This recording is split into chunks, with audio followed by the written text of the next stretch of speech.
You're listening to the Storm Report, your weekly insight into the Manchester Storm, brought to you by Storm TV's Matty Finnegan.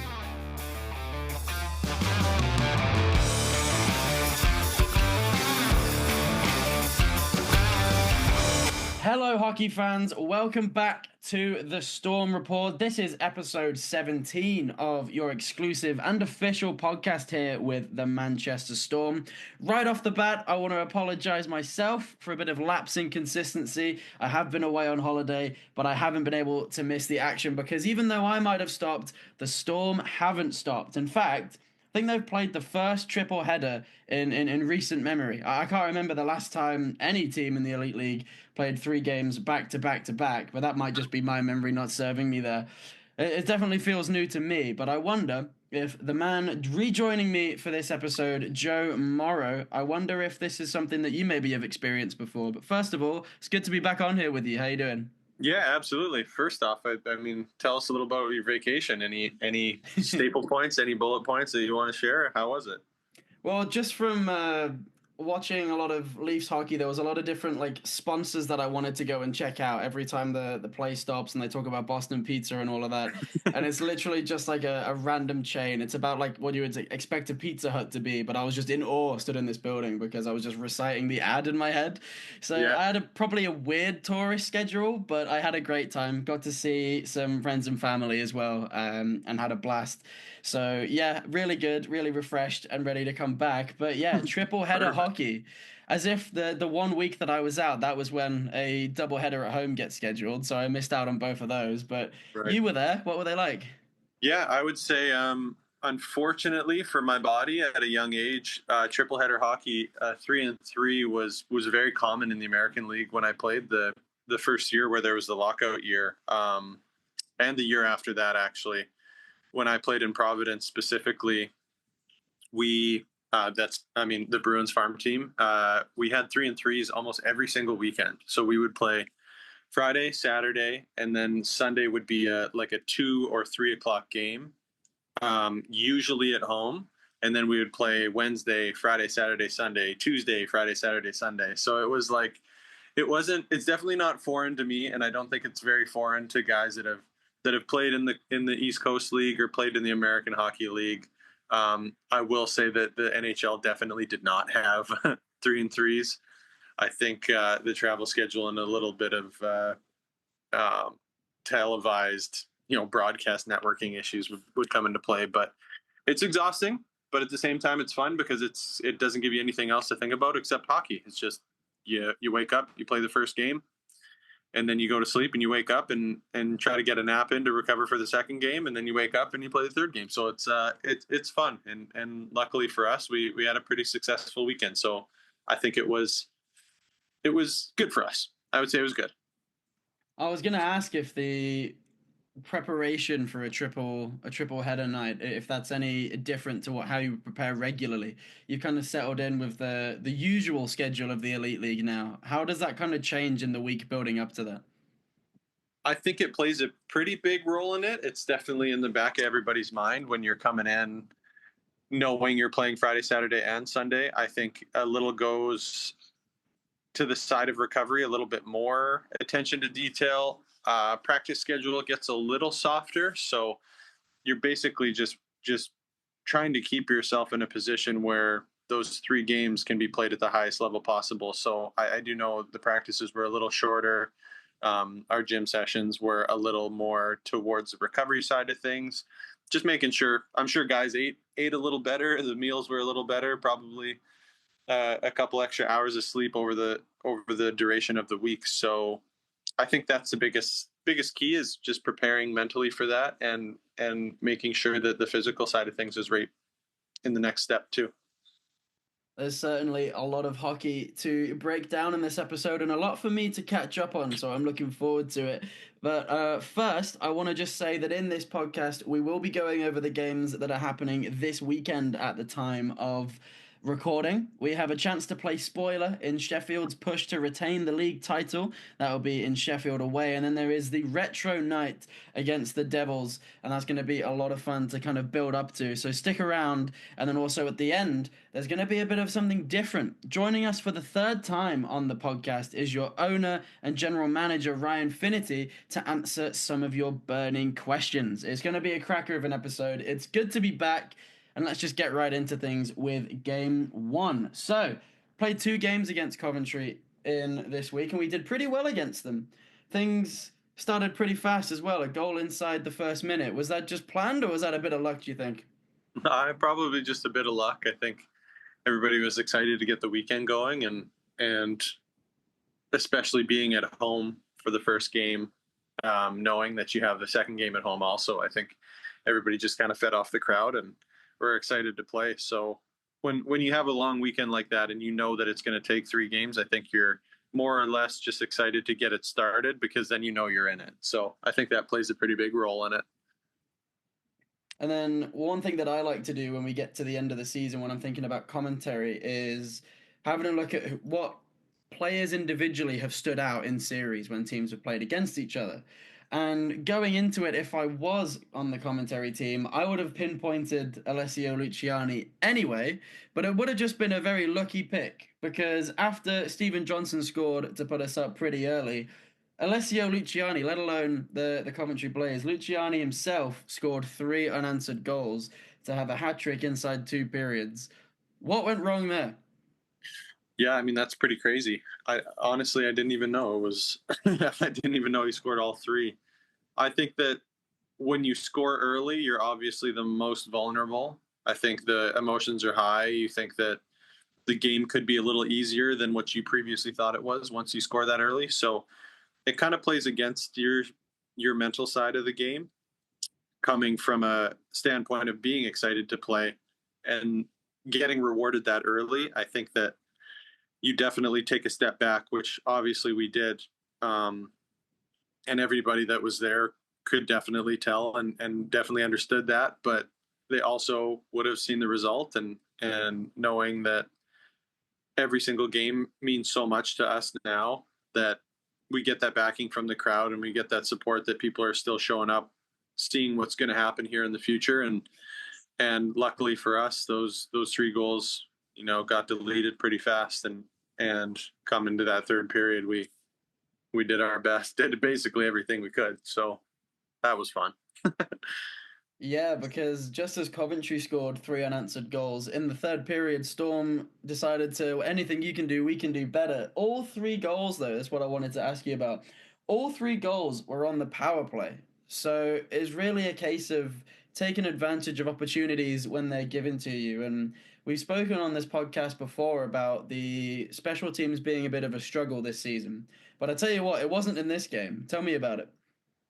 Yeah, I would say that the dominance factor of that played the biggest role in the game. Obviously, I mean, it's kind of a dumb thing to say, but statistically, yeah, you score 3 goals on the power play in the third period, and that's kind of your focal point, is that your power play came and did the job. But I think earlier in the week we did a lot of drills and a lot of practice type simulations that kind of prepared us for that. Put a minute on a stopwatch and pretend that it's 3-3 in a game, and the penalty kill battles against the power play, and it's a competitive game between all the guys on the ice, all the friends, and I think that's when stuff gets escalated to be competitive, is when you are fighting against your friends, and nobody wants to lose to their buddy, let alone another hockey team. So I think that was a big character jump. I think it was really important, and call it whatever you want, but we were definitely prepared to get into that situation, straight down from the coaching staff that helped us with that. So I think that third period came, and that building was fun. Yeah, it was a super fun. It's always fun to come back. You never want to be losing in a hockey game, but to come back and win a hockey game like that is extremely exciting. I wanted to touch on the emotion in the building in just a second, but before we do that, I would like to give a shout out to someone who's yet to make an appearance on the podcast, because having themselves a 3-point night that night was Steve Johnson. So as one of the leaders in that dressing room, definitely leading by example to help the team get back into that game. And there was a lot of different individual kind of stellar performances out there and a good team performance as well. But yeah, take me to that moment when you score the goal, you've come back, you've erased the deficit, all of a sudden you get that goal to bring you into the lead. Was there ever any doubt that you were going to win that game after that? I think that's when the emotion of the game takes over and everyone's so excited to get that get that lead. And from that point on, I mean, from my standpoint, it has to be a mental block, I guess is the word I was looking for. Just have a mental block that maybe you lost the game late earlier in the season and you have to block things like that out. You have to make sure that the mental fortitude of yourself can be able to understand that you're not going to let that happen again. I guess I don't know. I've talked to a lot of sports psychiatrists or therapists or people that want mental advice on sports and stuff, and they always tell you like the hardest thing to do is to think about something other than what someone just mentioned. So it's like you go into a situation and you just say the word elephant, you automatically think of elephant. So coming into a game like that, the best thing that you can do, especially as a team, and I try to help everybody that's willing to listen, is that all you do is just your job at that point. My job is to move the puck, to make good plays, and to progress the puck up the ice as a defenseman. If I'm sitting there, behind our blue line saying, don't turn the puck over, don't turn the puck over, don't turn the puck over, I'm probably going to turn the puck over because it's right in the back of my mind. So I think at that point, all the guys on the bench and everybody just said, do your job, work hard, pucks up to the forwards. Once you hit the red line, chip it in, battle down low, don't lose a battle. Is essentially kind of just what's going on. So you just fly in there and all you do is just focus on, I'm not going to lose this battle. And you just fly in there and don't lose it. So I think that's what happened. And it was really good for the team to experience that too.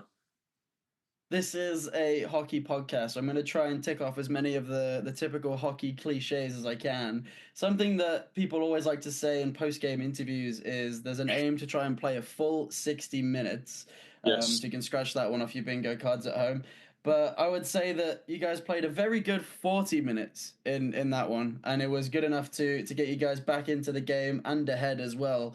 And maybe just try and polish up the second period might have been something that you could critique yourself. But I'm sure you go into the dressing room after the game, you've won the game, so you don't really care all that much, and it's on to the next one, especially with a triple header.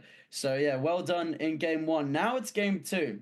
And in terms of a 60-minute game, things were even for the first 40, but in that final period, things just sort of fell away from the Storm. What do you think went wrong?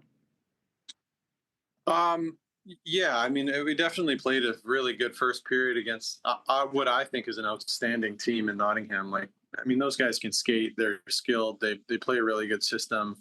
I give a lot of props to that team. I think they're extremely good.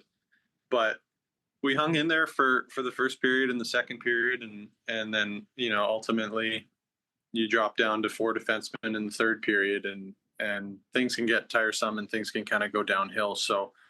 I feel like I'll probably soak that one in saying that I was a major part in the downfall in that hockey game. Just kind of frustrated and make a play that kind of boots you out of the game. Could I have stayed in? Could they have just called a penalty on it? Sure. But at the end of the day, it's something that definitely hurt the team. So I think that I was a main focal point of that, to be able to, kind of hurt the team drastically. And that one sucked for sure, to be able to just, I just had to sit there and watch that third period, and it was brutal. It was actually devastating. To be completely honest, it sucked a lot. I was pissed, and that one sucked. So I think it's, stuff like that. It's like you lose a player in a game and you go out in the third and everybody's battling and everybody's trying their hardest, but at the same time, it's like, it just sucks to watch happen on the bench. Doesn't matter who gets kicked out or anything. It's kind of draining. So I definitely will have to wear that one. That one sucked, and that one, I played a huge role in that kind of collapse in the third period for sure. Well, apology accepted, as the dust has probably settled by now. But yeah, I think in that third period, having Nottingham score, and I'll say it again, three unanswered goals, because that seems to be a bit of a theme in this triple header. We'll get on a bit more about that later as well. But yeah, I just think in the end we didn't have enough time to complete the comeback magic that we had the day before. Hmm. Able to come back with a full third period, a strong third period in game one, and I think just in game two, like you said, all your fault really. The team just weren't able to battle back and get themselves back into that one. But something that you like to say on this podcast is you like not having to wait too long to respond to losses and respond to setbacks, being able to get out there Absolutely. quickly. And with the nature of a triple header, you go again the next day and you had the chance to do exactly that. So tell me about the mindset traveling down to the only away game of the triple header.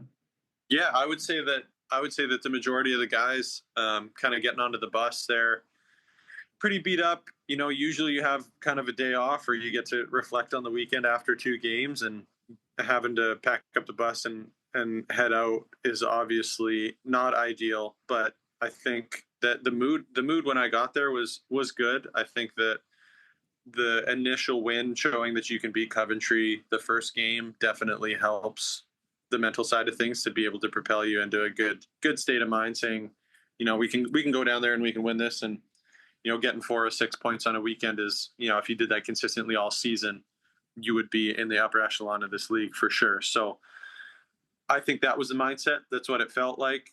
And I just kind of, once we got there and got in the dressing room, I tried to bring as much energy and happiness as I could to some of the guys that were definitely hurting over the weekend and a little banged up and a little tired. So going into that game, I thought the mood was high. It was great, and I think it was just enough to get us over that hump of what we needed to start that game strong too.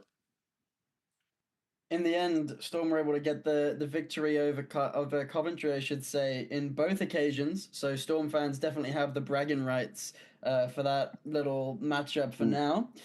Still couldn't stop Luciani though. He ends up scoring 4 goals in the week against you. So maybe there's something to think about next time. But yeah, belief seemed to be back. There was another comeback, another 3 goals unanswered, making me sound like a bit of a broken record. But Yeah. yeah, another good performance against Coventry. I'm sure much to the disliking of their fans, but in the end, 4 point weekend. How do you sum that up?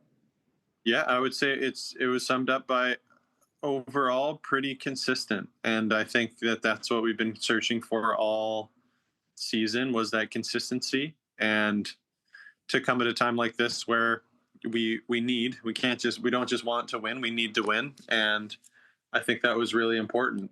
Out of the 9 periods that were played, you really only had one period that was kind of a downfall. I mean, you come into Coventry, it's their home building, they're going to obviously play a little bit better than on the road and have their crowd to back them. And again, we just kind of weathered what they had and consistently played our game. And I think that was great. It was really good, backed by great defensive play.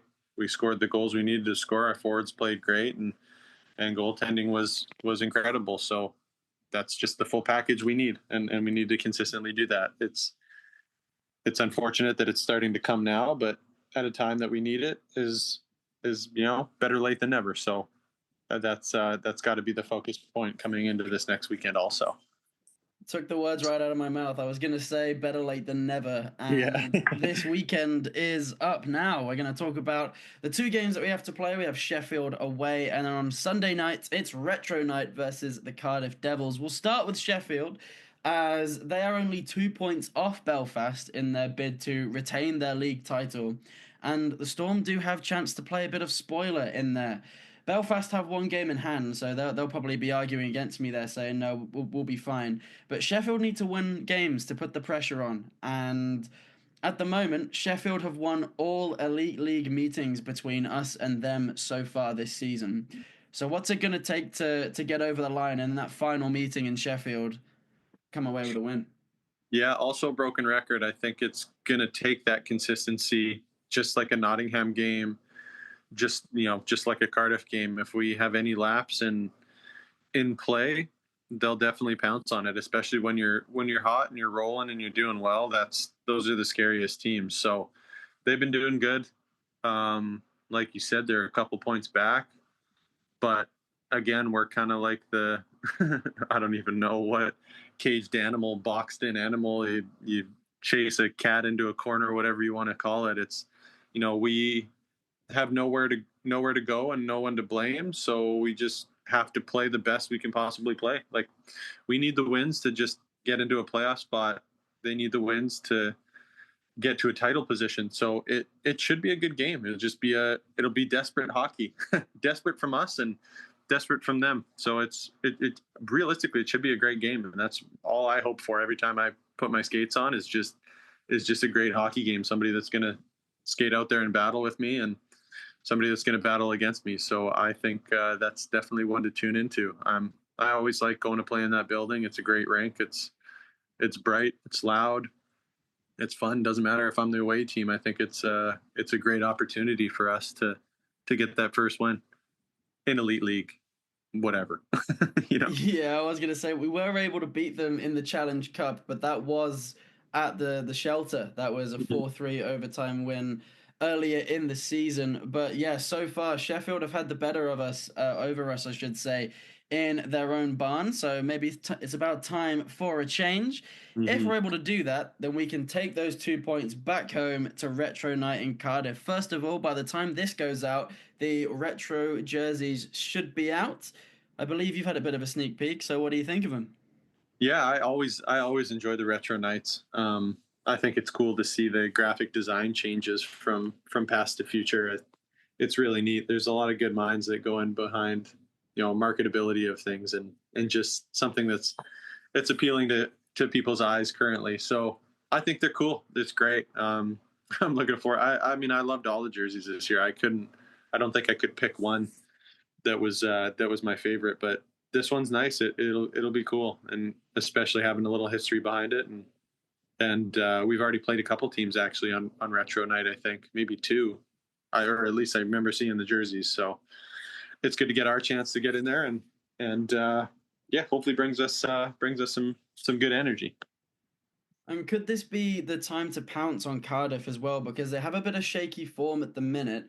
So it's really going to determine who's on form and who's kind of in the right headspace when the puck drops. But just to read out their last 5 games, they had 2 overtime wins in a row. Loss, win, loss. So coming off a loss, they're going to want to put things right. And it's a head-to-head that is not one-sided at all. It's almost dead even. It is dead even in the Challenge Cup, 1 win apiece. But at the minute, in the league standings, Storm have 2 wins over the Devils, and the Devils have come away with 3 wins. Storm have been very successful against the Devils in Cardiff, but so far we've not really been able to get the job done at home. Why do you think that is? Oh, honestly, I couldn't tell you. I think that when we go into other people's buildings, we do tend to play quite well this year. And in our building, I think maybe practicing in that building so often and seeing some of the crazy bounces off the boards more frequently, I think that maybe some of the guys, myself including, are almost anticipating bad bounces, whereas other teams just come in and play. They just almost blindfold play. They just see a small building, they get a lot of pucks on net. Their game plan's always really simple, and I think maybe we try to overcomplicate things a little bit in our building to try to avoid some of the crazy bounces that happen out there. So that would kind of be the only thing I could think of, other than they just got lucky. Maybe we'll go with that one. Okay, well, we'll see if their luck runs out in the Storm Shelter in the second game. We're only having a doubleheader this time, back to kind of your regularly scheduled Elite League hockey. It's Sheffield away on the Saturday, and it's Cardiff in the Shelter on Sunday. Have you got a message to the fans before the puck drops on the weekend? I would just say I appreciate the consistency that they've brought. Every night that I step on that ice, I mean, I see the same people. I see different people. I see every seat almost being filled. So coming from a hockey player, I think I guess I could never say I underappreciate it, but I don't know if fans really understand how much that does mean to somebody when you come into a rink and you see that people continuously support you. Maybe not the best start or mid to a season. but the fact that people keep showing up and they keep supporting us, and we try to put the best product on the ice we can is very important to me personally, and I know a lot of the guys feel the same way. So I think my message would be to stay loud, stay proud, and like I always say, I'll be giving it everything I got to try to get that win. So I hope it stays the same. There you have it, folks. That is wise words from Joe Morrow ahead of a very important weekend. And we're not done on this podcast yet. Just before I say goodbye to Joe, I want to let you know that in just a couple moments' time is going to be an exclusive with your owner and general manager, Ryan Finnerty. So don't turn off just yet. Stick around. But for now, thank you for joining me, Joe. It's good to be back on here with you. Absolutely. I appreciate it. Good to have you back.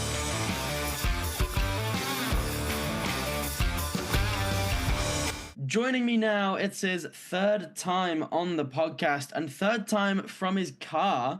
It is your general manager and owner, Ryan Finnerty. Ryan, it's good to have you back. Hey, Matty. Yeah, good to be back. Welcome back. Welcome. Hope your trip in Canada was good. Thank you. It was a lot of fun. I enjoyed it. But I'm glad to be back now because we have some exciting things to talk about regarding next season. Before we do that, though, I kind of want to speak about this. We're down the stretch now on this season. And when you think about your expectations at the beginning of the year as to where we are now, how do you kind of sum up this year for your team? Obviously, it's been, results-wise, it's been a difficult and frustrating season. I think we've obviously encountered some a little more turbulence than we have in the past. It's been relatively smooth sailing, for a while, but it's you kind of, I think we go, as an owner and GM, you go through all the emotions that the fans and the players go through, where you're frustrated and you're trying to find solutions. And it's a year where the more we tried, to sort things out, the worse it got, or we weren't catching breaks. And it's sports at the end of the day. It's we're not obviously happy with the position we find ourselves in. And, at this point we're putting a push on. We want to continue to push all the way through. And we're identifying kind of where we went wrong, how we can improve, and what we can do better moving forward. It's good that you've actively wanted to come on and kind of address these things as well. And it's cool because the Storm have released a lot of plans going forward that I think I can get your take on and kind of explain certain decisions to the fans. The first one that I want to do is also regarding the end of the season, because we normally have sort of an end of season black tie event. Last year's was a lot of fun. That was the first one that I got to go to personally. But instead of that this season, we're doing a smaller, less formal event for season ticket holders only. And I believe that's at the Green Room. What can you tell me about that? Yeah, obviously, we typically did stuff at Hotel Football. Then we partnered and partnered back with the Crescent Court, and then that that was not an option. And we, by the time really we swung back around, it, all the places that would have worked for the time frame that we had to do it in wasn't really available, or wasn't financially available for what we kind of need for us. And we are objected to do events with our partners and sponsors, and the Green Room is always served us well, especially in the summer if hopefully the sun is shining. Ideally, it would have been a bigger event and we could have incorporated everybody.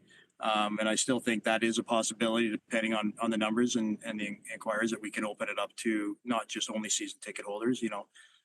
There's still a possibility that could happen. But yeah, we wanted to make sure our fans had an opportunity to say goodbye and, see the players and have an opportunity to chat, and then kids can get stuff signed and whatnot. And, it just kind of worked out that way for us to do it. Again, we have such a small window to have this event, and that's sort of how we landed on the Green Room. And we've had a lot of success in the past doing it there. A little bit weather dependent with the venue, but we are aware that not just only season ticket holders want to go, and that we appreciate that, and we hope that we'll see what the turnout is like, and it's something that potentially we could look down the road as we get closer to the event to open it up a bit. It certainly does sound like a fun event for season ticket holders and definitely an incentive to go and get one. And that kind of transitions me nicely to my next question because regarding season tickets, next seasons have recently gone on sale a bit earlier than usual and they're a bit more expensive this time around. Why is that, Ryan? Yeah, I mean, it's obviously a very unpopular decision, but hopefully we can put some context around it. We wanted to go earlier to allow the 6 months payment terms. So we wanted our fan base to have that opportunity, to not have to pile a bunch of money and they can spread it over 6 months. The cost, and it kind of reflects back to the business. Everybody always wants information. I've been a part of this organization and this league for a long time, and the reality is that the the to compete and compete at the level we need to compete at, the cost have gone through the roof. I mean, the player cost is now gone sky high. And I think what happens is, when we're always up against it. We have an arena that holds, just over 2,000 people, and when you're competing against teams that are, able to play in 9-10,000 seat arenas, it makes it difficult when you're competing against teams that are now filling 9 and 10,000 seat arenas and are selling out the majority of games. Well, the money's gone up, and the competition for players is higher than it's ever been. So, our cost of, and I know fans don't like to hear, but our cost to just put the product on the ice has just kind of leaped forward quite a bit. And you can see that the league is taking another step forward. There's some incredible players with high end resumes, and it's a trickle down effect. And we have to make sure that we're competitive. But I'm a pretty big catalyst that just because you pay somebody a lot of money doesn't mean that they're going to have a lot of personal individual success and team success. But at the same time, we have to make sure that we're in the market to compete for players. It's so competitive. Teams now are so well, they recruit so well. Not everybody's just going after a high end 32-year-old that's got an incredible resume. They're going after the best players out of U Sports.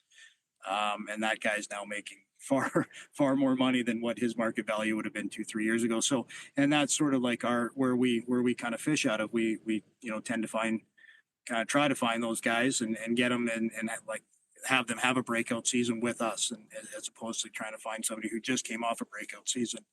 The price is there. So I think we got to, and that's on the general manager, that's on myself. We got to reevaluate how we did it. And this year, it hasn't worked out. A number of reasons, and you could look back and pinpoint that, but ultimately, as a group, as a team, and as an organization, we haven't lived up to our expectation.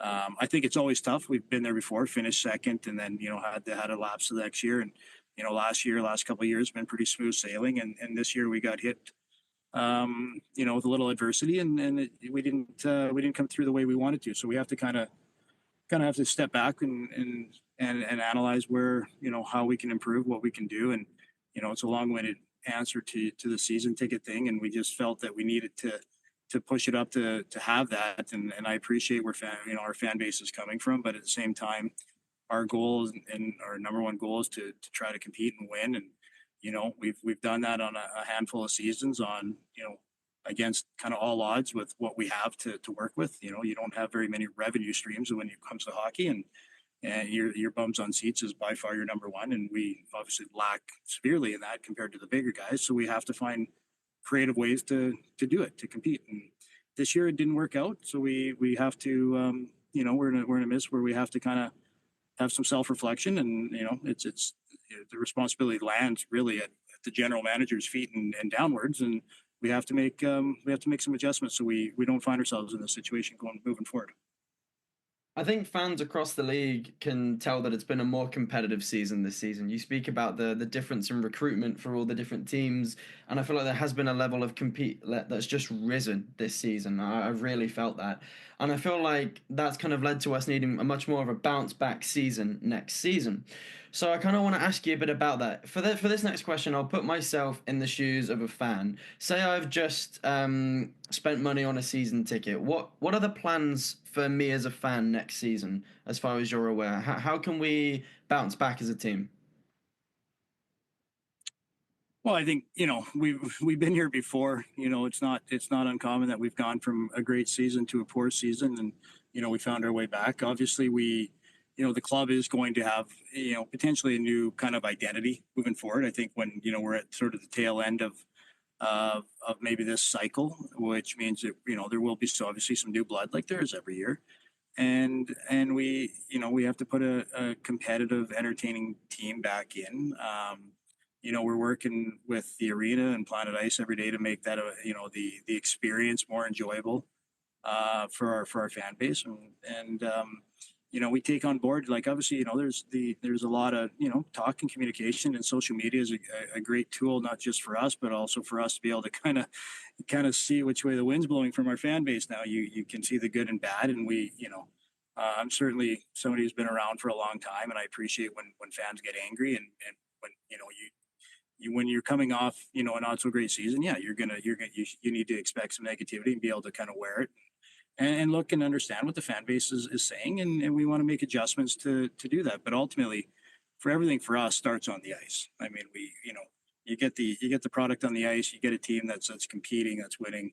It takes care of a lot of the other issues, but we do want to give more back to the season ticket holders and the fan base in general. We want to look at areas that we can improve on, and I think that's kind of our plan moving forward. Obviously, hiring Mark full time now is giving us an extra set of hands that we desperately needed, and we're excited for him, and a big mandate for him is to look at these areas and these opportunities that we can do and be original, and help try to kind of push this team forward, and again get the fan base back on side. And it is sports. You got ups and downs. It's it's parades and funerals, and we got to find an even keel in the middle to see how, and find ways to move forward. You sound confident that things will be better on and off the ice next season, and that's good to hear. One of the things you mentioned there, though, in your answer was a slight maybe change of personnel, and I want to ask my own question here. This is something that I've been thinking just to myself over the course of the season. We've had some success with our academy since it started, especially with the likes of Connor Lee, who's now gone on to play in Canada, and everyone has wished him well and how his journey has progressed. And we have a couple more talents coming up from the academy that have played a couple of games for the Storm, certainly this season and in the preseason before it. I wanted to ask you if there was any sort of progression, or what can we expect to see from the likes of Josh Crawley or Noah Kariainen next season? Yeah, obviously those are two kids that have come through us and are on our radar. They're actually on our in our squad. Unfortunately, both suffered injuries towards the back end of the season. Noah's been suffering for a while now, and we just need to get him healthy. They're working with our physios, working with our nutritionists, working with everything we have to do that. And they're definitely a part of the future. I think it's very important that we put them in the right spot and make sure that they're still getting the right ice time, and whether those are two ways where they're playing games with us and playing games in the NHL. I think those are advantageous for kids of that age to get as much ice. NIHL is still a very good league for young kids, especially like that. They can develop a bit more against bigger, stronger guys, and utilize that ice time to come back and bring it back to the Storm. But it's important that they're around the team as well on a day-to-day basis, and train and practice, and get everything that they can from us, and sponge it all in, and kind of see some minutes when they get it. And I think that's kind of the goal for them. We're not looking to rush them into anywhere, and we certainly don't want anybody coming in and playing 2-3 minutes a night. So it's going to be a bit of a process, but it's nice to have that. They're a great talent. They're kind of the future of that generation, that age group. They're two of the best players, and we're happy that they're part of the Manchester Storm. For any team in sports, it's always exciting to have your own youth prospects coming through. And I think I can speak for all Storm fans when I say that I'm looking forward, and we are looking forward to see what Josh and Noah can do starting next season. That's obviously going to have to start with them getting better. So wish the both of them that they get well soon. just before we get on to some final questions, speaking of like youth development and stuff, I had a bit of a exciting thing relayed to me just before we started recording this podcast. I want you to tell me a bit more about this, Ryan. Starting on the 18th of August, there's a Manchester hockey school. What can you tell us? Yeah, it's something we've been looking at for a while, is creating a Manchester Storm hockey school. And for whatever reason, it hasn't, come off. But we've managed to get one in place on August 18th to the 22nd, where it'll be sort of, our guys will be in town. We'll be kicking off, penciled in to kick off starting the 23rd, I believe. So it is truly going to be a Manchester Storm hockey school, where we'll have all of our staff, will have our guys, and we'll be running through kind of the paces. And the idea was to obviously have, a fun filled week, and being able to kind of show the players, and age appropriate guys, what it looks like at the next level, what it is maybe on a day-to-day basis, and have the opportunity to experience all that for these guys coming to the camp. Using our partners at Total Fitness. We got a great off ice facility, some really, really cool plans in the works. So it's an exciting thing that we're hoping is well supported, and something that we would love to do, more than just once a year. As we grow, we'd like to, be able to put on camps during breaks and whatnot. So it is something that it's our first time we're starting it, but we have eyes to kind of grow that, into further and further camps, if we can make it happen. So I just think it's a great opportunity. One, it's, obviously a safe environment for mom and dad to drop their kids off in, and an Alti, and they can spend the day there. They get lots of on ice, lots of off ice, some professional coaching, nutritionists, everything, how to work out, how to stay in shape and manage injuries and all that kind of stuff. So it's a lot of education alongside of, a really fun filled week. And I think it's a great opportunity for our guys coming in to actually be able to kind of, network and get to know some of the youth and some of the kids. A lot of our academy kids are coming. We've now opened it out to other local academies, and it's kind of open to anybody now for who wants to make the trip into Altrincham in late August. So it's an exciting time, and we're going to do a really good job with it. And I think it's just probably long overdue, if you ask me. It's something we talk about for the last kind of 5-6 years, but we've never really got around to getting it off the ground. Well, it sounds like we finally are getting it off the ground, and I look forward to hearing how it goes and hearing more about it before, as we kind of approach it as well. That makes me wish that I was back being a kid again, and something I could go to myself. That does sound like a lot of fun. Um, yeah, thank you for coming on. I have one more question for you to round things up, because you've came on, you've had to answer some difficult questions, you've answered some fun ones as well, some interesting things in there. But I kind of want to end this on a fun note, a positive note regarding next season. Is there anything else that you'd like to share to the fans? Maybe a final message on this episode?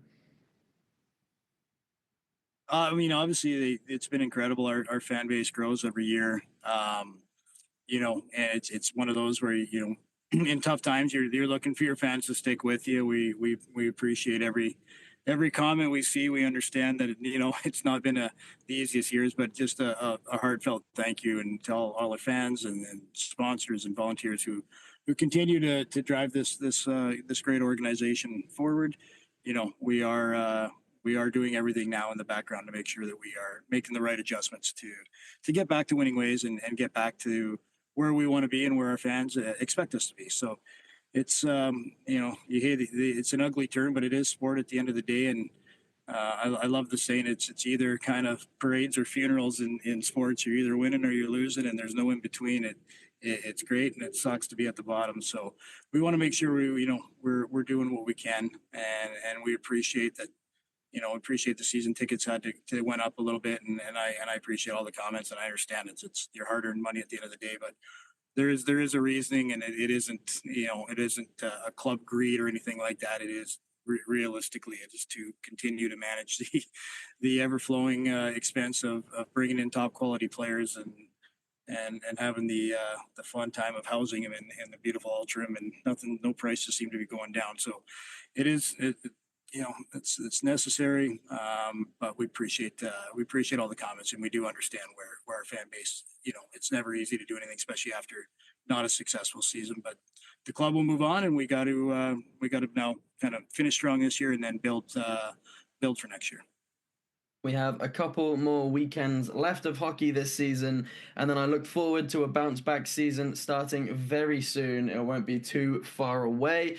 If you're able to, please do continue to support the team before this season comes to a close. You can do that by turning up and putting bums in seats to cheer on the guys. You can also do that by listening to this podcast. But speaking of this podcast, that is it for now. Thank you very much for listening. If you enjoyed it, please give it a like. Oh, hang on. Maddie.